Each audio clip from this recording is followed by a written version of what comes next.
पीछे और पीछे किसी को कोई कुछ कहना है, अच्छा भी कह सकते हो, बुरा भी कह सकते हो।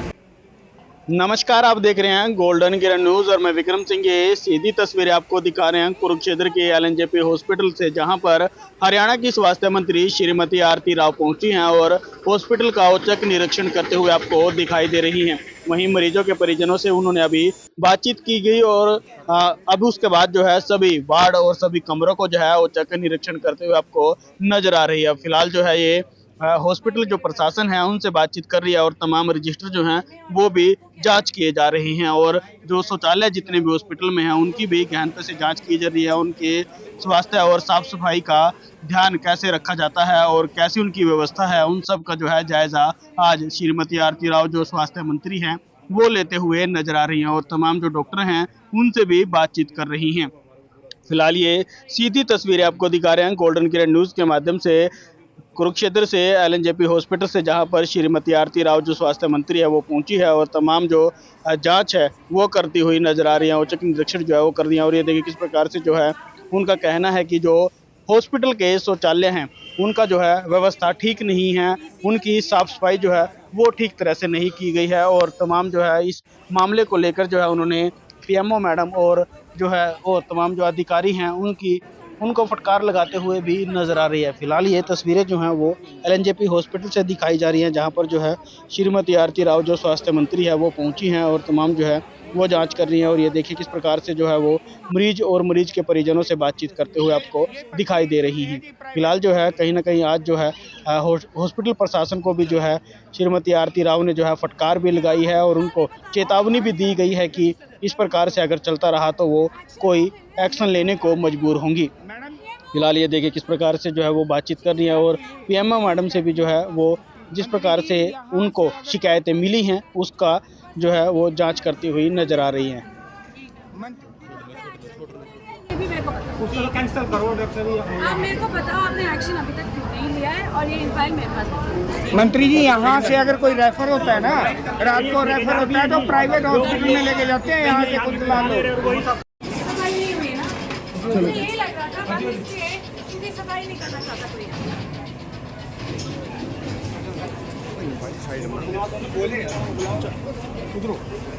मेरे को इमरजेंसी ये वो मैडम बाथरूम नहीं है इस फ्लोर पे। एलएनजेपी में आपने छापा मारा, औचक निरीक्षण किया है? जी एलएनजेपी में मैं आई हूँ आज के दिन छापा मारने नहीं कहूँगी, हालात देखने और चक्के निरीक्षण करने। और देखिए सबसे पहले तो मैंने जो बाहर से ही देखी कि ये अस्पताल अंडर कंस्ट्रक्शन है, बहुत सारी चीज़ें हैं यहाँ पे, जगह की कमी है, बहुत ज़्यादा कमी है और उसकी कमी में रहते हुए बहुत सारी चीज़ें आज हो भी रही हैं। उनको बेहतर करने की बहुत ज़्यादा आवश्यकता है। मैंने देखी है कि हमारे पास डॉक्टर्स हैं, जैसे गायनोकोलॉजिस्ट हैं 3-4 हैं, मगर उनके लिए कमरा एक है, तो वो एक ही बच्चे का एक ही टेस्ट महिला को एक कमरे में ला सकते हैं एक वक्त में, तो ये बहुत बड़ी समस्या है। तो मैं आज पीडब्ल्यूडी वालों से बोलूँगी कि जल्द से जल्द जो काम शुरू करें, जैसे निकू के बगल में एक MNCU बन रहा है जो जिसके लिए वर्ल्ड हेल्थ ऑर्गेनाइजेशन ने पैसे भी दिए, कि जल्द से जल्द अगर आप किसी चीज़ को छेड़ें तो 10 दिन के अंदर अंदर, स्पेशली जहाँ पे ज़्यादा से ज़्यादा बच्चों के लिए खतरनाक हो सकता है, आप जल्द से जल्दी काम खत्म करें ताकि कोई भी डिजीज या इन्फेक्शन बच्चों को ना हो। वो काम खत्म करें फिर अगला वाला शुरू करें, ये नहीं कि सारी जगह छेड़ दें और फिर बैठने के लिए, क्योंकि अस्पताल है, इन्फेक्शन का जोन है। और अगर हम इतने ऐसे ही किसी माहौल में अस्पताल चलाते रहे तो इन्फेक्शन बढ़ेंगे, कम नहीं होंगे। तो मेरी आज तो पहले तो पीएमओ मैम से ये है रिक्वेस्ट कि जहाँ भी मलबा पड़ा हुआ है ये आपकी रिस्पॉन्सिबिलिटी है, मलबा हटाएं। और मेरे को अगली बारी मैं फोटो मंगवाऊंगी, आपसे नहीं मंगवाऊंगी, मैं यहाँ के जर्नलिस्ट भाइयों से मंगवाऊंगी कि मेरे को फोटोग्राफ भेजें यहाँ पे मलबे के क्या हालात हैं। साथ साथ मैं आज अभी फार्मेसी पे भी गई हूँ, फार्मेसी में लगभग सारी दवाइयाँ हैं और मुझे ये बताया जा रहा है कि कुछ डॉक्टर्स हैं जो शायद रेफरल कर रहे हैं, उसके लिए मैंने पीएमओ और सीएमओ दोनों को बोला है कि इनके फाइल मेरे पास भिजवाएं, अगर कंप्लेंट्स आई हैं तो आपने क्यों एक्शन नहीं लिया है अभी तक, क्योंकि रेफरल के लिए नहीं बनाया सिविल अस्पताल। मैम कोविड में वेंटिलेटर आई थी, इसको अभी तक चल नहीं रही है, मैम इसके बारे में क्या कहेंगे?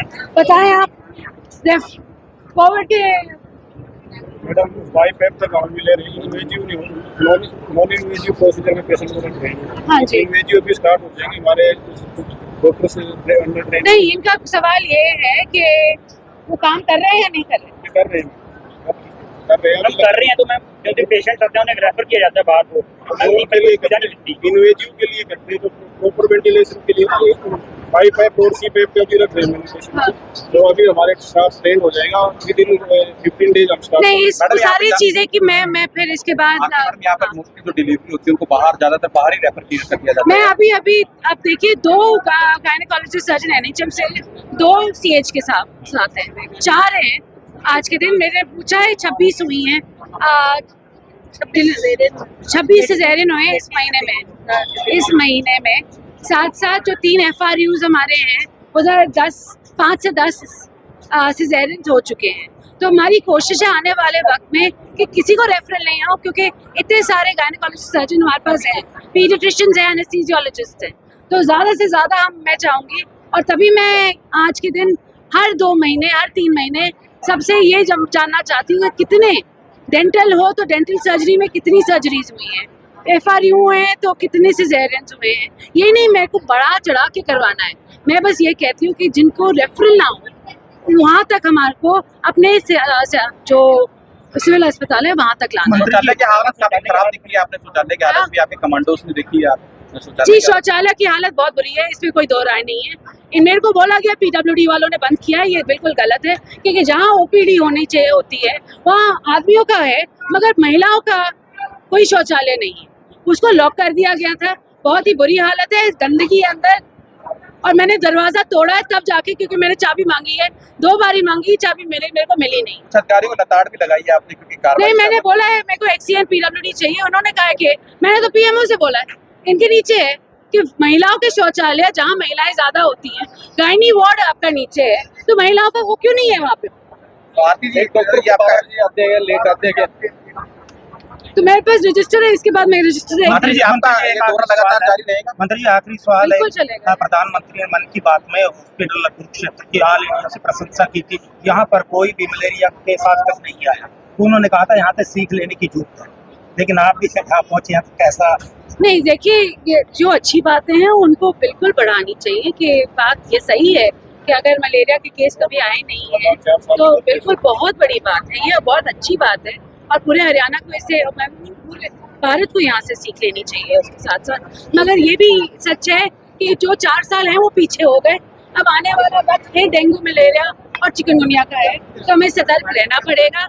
और हम हेल्थ डिपार्टमेंट की तरफ से सारे बंदोबस्त और दवाइयाँ का बंदोबस्त कर चुके हैं, जो फॉगिंग है उसका बंदोबस्त कर चुके हैं, मगर हमें सतर्क रहना पड़ेगा, क्योंकि देखो बाढ़ बहुत आई है इस बारी, और बहुत बिल्कुल कुरुक्षेत्र, करनाल, कैथल, अम्बाला सभी प्रभावित हुए। सिरसा की बात करें, हिसार, आज तो भिवानी में भी हुई है, जो पहले कभी नहीं हुई, हिसार में कभी नहीं। तो ऐसी बहुत सी जगह हैं जहाँ पे बाढ़ आई है, तो हम सभी को सतर्क रहना पड़ेगा।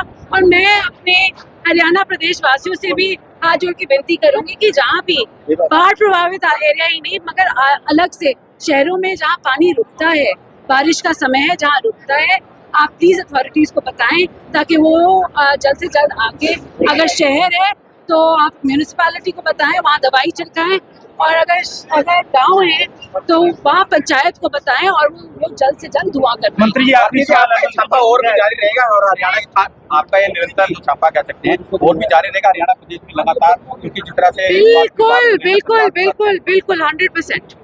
मंत्री जी स्किन का डॉक्टर नहीं थी, हमारा डॉक्टर 11 बजे आया था, 10:30 बजे मनोरंजन थी, और वहाँ 300 के करीब मरीज थे, वहाँ जगह खड़े होने की जगह नहीं थी, पतली बिल्डिंग में थी, तो 11 बजे के 7 बजे निकलने में मुश्किल होता है। और फिर जैसे मैडम सीटी स्कैन होया ना, मैडम स्किन का डॉक्टर नहीं है यहाँ पर 10 साल से, स्किन डॉक्टर, बाद में कर लेंगे। डर्मेटोलॉजिस्ट नहीं है। मंत्री जी एक आखिरी सवाल है, मरीज बहुत ज्यादा है, करनाल, कुरुक्षेत्र, यमुनानगर से आते हैं, डॉक्टर की कमी है, क्या स्टाफ बढ़ाया जाए? जी जहाँ जहाँ सिविल हॉस्पिटल्स में अभी तक हमने जो जितने डॉक्टर डाले पिछले 8-9 महीनों में, वो शायद ही पिछले सालों में कभी डले हों। अब मैंने एक और फाइल चलाई है 500 और 450-500 और डॉक्टर्स और दाखिल करने के लिए, कि जहाँ जहाँ भी वैकेंसीज हो रही हैं वहाँ जल्द से जल्द, और अगर जहाँ स्पेशलिस्ट की बात है तो हम NHM से बोल रहे हैं कि अगर हमारे पास नहीं आ रहे तो NHM प्रोवाइड करे हमें। जैसे डर्मेटोलॉजिस्ट की बात हो रही है, मैं NHM से बात करूँगी कि डर्मेटोलॉजिस्ट अगर हमारे पास एटलीस्ट हफ्ते में 3 बारी सिविल अस्पताल जरूर है। ठीक है।